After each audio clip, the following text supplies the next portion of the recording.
మహారాష్ట్రలో ప్రభుత్వ ఏర్పాటుపై నెలకొన్న సందిగ్ధత ఎట్టకేలకు తొలగిపోయింది. మహారాష్ట్ర తదుపరి ముఖ్యమంత్రిగా దేవేంద్ర ఫడ్నవీస్ పేరు ఖరారైంది. బీజేపీ కోర్ కమిటీ సమావేశంలో ఫడ్నవీస్ పేరును ప్రతిపాదించగా సభ్యులు ఏకగ్రీవంగా ఆమోదించారు. ఇక డిసెంబర్ 5న మహారాష్ట్ర ముఖ్యమంత్రిగా ఫడ్నవీస్ ప్రమాణ స్వీకారం చేస్తారు.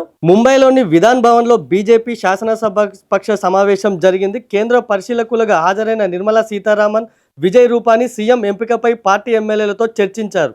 శాసనసభాపక్ష నేతగా దేవేంద్ర ఫడ్నవీస్ను ఏకగ్రీవంగా ఎన్నుకున్నారు. గురువారం ఆజాద్ మైదానంలో ప్రమాణ స్వీకార కార్యక్రమం జరగనుండగా ప్రధాని మోడీ సహా ఎన్డీఏ కీలక నేతలు హాజరు కానున్నారు. ఇక ఉప ముఖ్యమంత్రులుగా ఏక్నాథ్ షిండే, ఎన్సీపీ నేత అజిత్ పవార్ ప్రమాణ స్వీకారం చేసే అవకాశాలున్నాయి. మొత్తం 288 శాసనసభ స్థానాలున్న మహారాష్ట్రలో మహాయుతి కూటమి 230 స్థానాలతో భారీ మెజార్టీ దక్కించుకుంది. ప్రభుత్వ ఏర్పాటుపై కూటమిలో ప్రతిష్టంభన తలెత్తింది. ఇక ముఖ్యమంత్రి ఎంపికపై బీజేపీ, శివసేన, ఎన్సీపీల మధ్య ఏకాభిప్రాయం కుదరలేదు. చివరకు రంగంలోకి దిగిన బీజేపీ అధిష్టానం అంతా సెట్ చేసి ఫడ్నవీస్ను ముఖ్యమంత్రిగా ఎంపిక చేసింది.